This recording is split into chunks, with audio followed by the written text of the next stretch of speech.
बहुत दिन हम श्रीमती प्रमीला मल्लिकर दुर्नीति चली बर्तमान ओडिशा रे बीजेपी शासन हेले बिंझारपुर दबदबा रही से जो भली भाव में दुर्नीति कर चलती से दुर्नीतिर केवे अंत घटब चलतु पुरुषोत्तम भाई की पचारा ए समस्यार समाधान केवे हम कहतु भाई।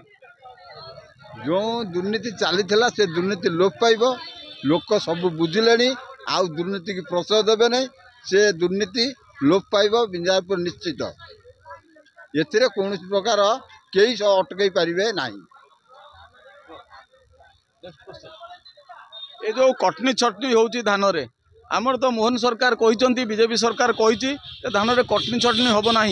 किंतु से माने जो भली भाव में संघबद्ध भाव में कटनी छटनी व्यवस्था करुँच केमिति आमे काउंटर करिपारिबा चाषी माने केमिति तार सुफल पाइबे से बाबद कौन आपण माने स्टेप नेबे से बाबद टे कहतु। ओडिशा सरकार मोहन माझी सरकार 3100 टंका धान घोषणा कर क्विंटाल 2300 टंका सरकार दब 800 टंका सब्सिडी रे सरकार दौची एवं 800 टंका निश्चित एवं जो कटिन छटिनटा जोटा सृष्टि कर जो भल धान हेले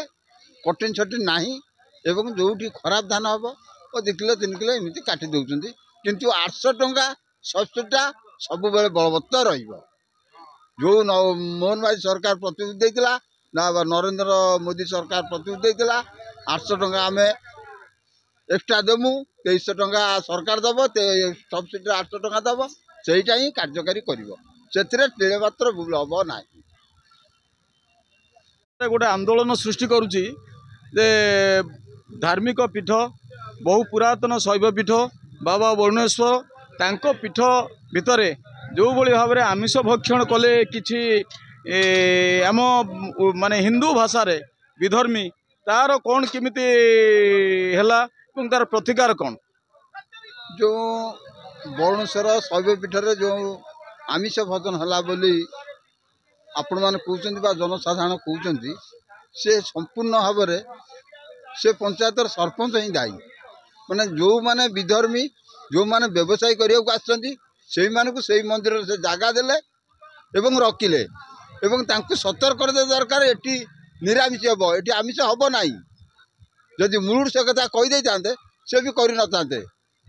से सबुदिन आमिष खाती से आमिष रोषे करदे जईबा धरा चल पड़े से बंद है एवं सब प्रकार तागिद कर दिखाई जे मंदिर रे तमें आउ आमिष कर ना किंतु एथिरे संपूर्ण भाव में प्रशासन सरपंच ही दायी।